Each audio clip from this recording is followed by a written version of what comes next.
Muchas gracias. Soy una persona afortunada. Tuve los hijos que quise tener en el momento en que elegí ser madre, junto a quien quise tenerlos. Además, ninguno de esos embarazos implicó un riesgo para mi vida, ni generó un peligro para mi salud física, psíquica ni social. Tampoco fui sometida a violencia sexual que resultara en un embarazo forzado. Soy una persona afortunada, es claro, pero también privilegiada, con acceso a la educación, a la atención integral de la salud, con condiciones materiales y simbólicas para poder elegir y desarrollar un plan de vida, planificar y elegir la maternidad. ¿Cuál es el problema con estas afirmaciones? Que el ejercicio de la libertad no puede estar librada a la buena fortuna, ni ser el resultado de una suma de privilegios que escapan a una enorme cantidad de mujeres, de niñas y de adolescentes de nuestro país. Los privilegios pueden ser invisibles para quienes gozamos de ellos, y es por eso que las normas tienen la obligación de promover condiciones que garanticen el acceso a los derechos con estándares de igualdad. Por eso las personas que hoy integran este Congreso, que son muy distintas de quienes trataron el aborto por primera vez hace 100 años, tienen la obligación de legislar más allá de sus creencias personales y de sus elecciones personales. Hay un tema central al que me quiero referir, y es que el uso del derecho penal para regular el aborto no solamente ha sido ineficaz para disuadir a las mujeres que desean interrumpir sus embarazos, y por eso las elevadas estimaciones de abortos clandestinos que conocemos, sino que además ha sido una herramienta utilizada de una manera espuria para limitar el acceso a los derechos que hoy ya contempla nuestro ordenamiento jurídico.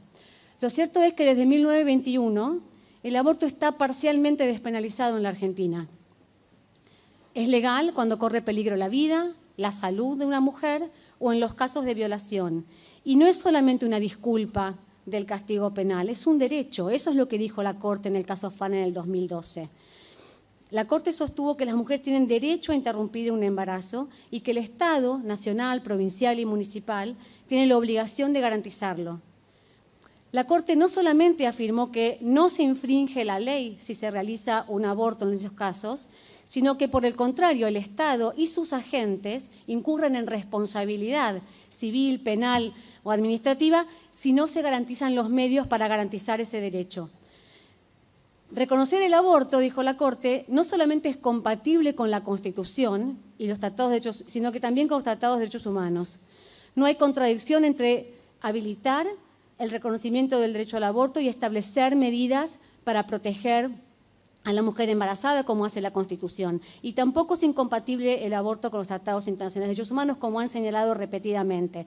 Tan es así que, como mencionaban recién, los órganos que interpretan esos tratados nos han dicho a la comunidad internacional, en el caso de Octavia Murillo, en el caso de la Corte Interamericana, y muy concretamente a la Argentina, que tenemos la obligación de avanzar en la despenalización para no incumplir esos tratados. Entonces, ¿qué es lo que está en debate en el Congreso? De lo que se trata es de pasar de un sistema de causales, como el que está vigente, a uno que incluya plazos.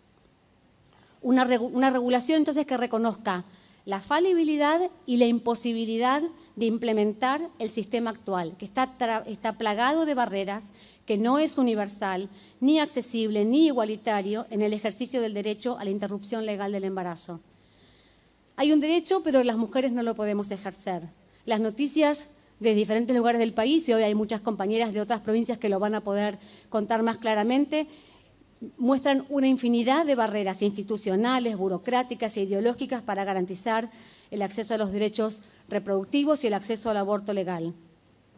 La magnitud de esas barreras se puede ver solamente con pensar las cifras escandalosas de abuso sexual infantil, la cantidad de mujeres sometidas a violencia sexual, la comprensión de la violencia sexual aún dentro del matrimonio y por parte de parejas y exparejas.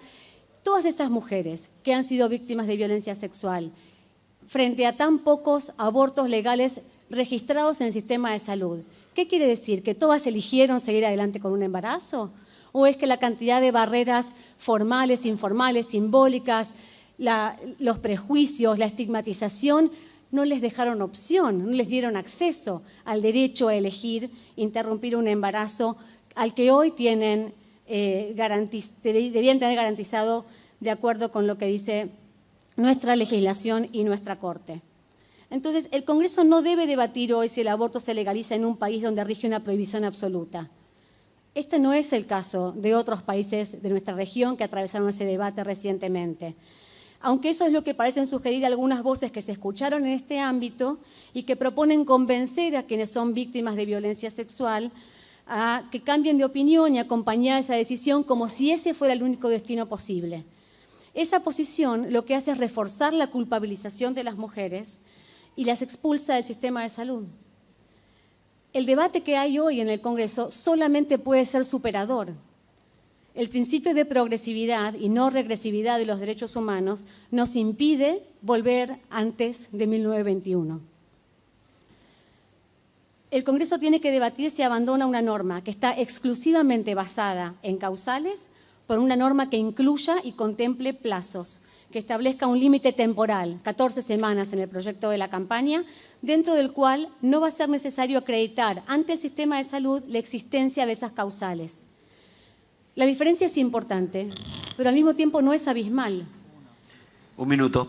Nuestro ordenamiento jurídico, que ya admite la interrupción del embarazo, hace que sea innecesario e irrelevante para este debate preguntarse cuándo comienza la vida.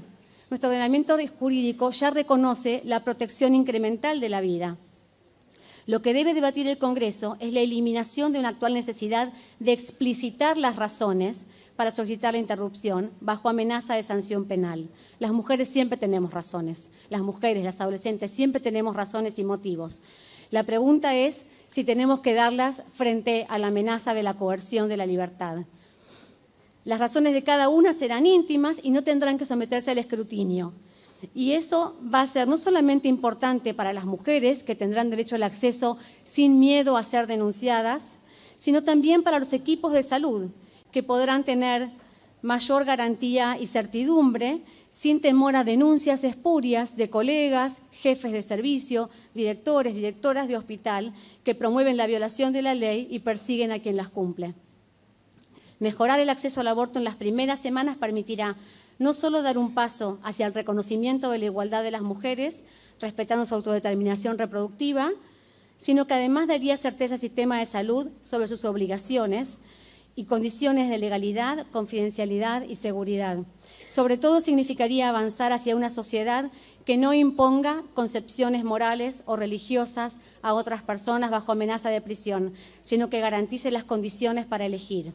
Por eso la legalización del aborto tiene que estar acompañada de la efectiva implementación de la educación sexual integral, del acceso a los anticonceptivos y la transformación de las desigualdades estructurales que hoy condicionan la vida y la autonomía de las niñas, adolescentes y mujeres. Gracias.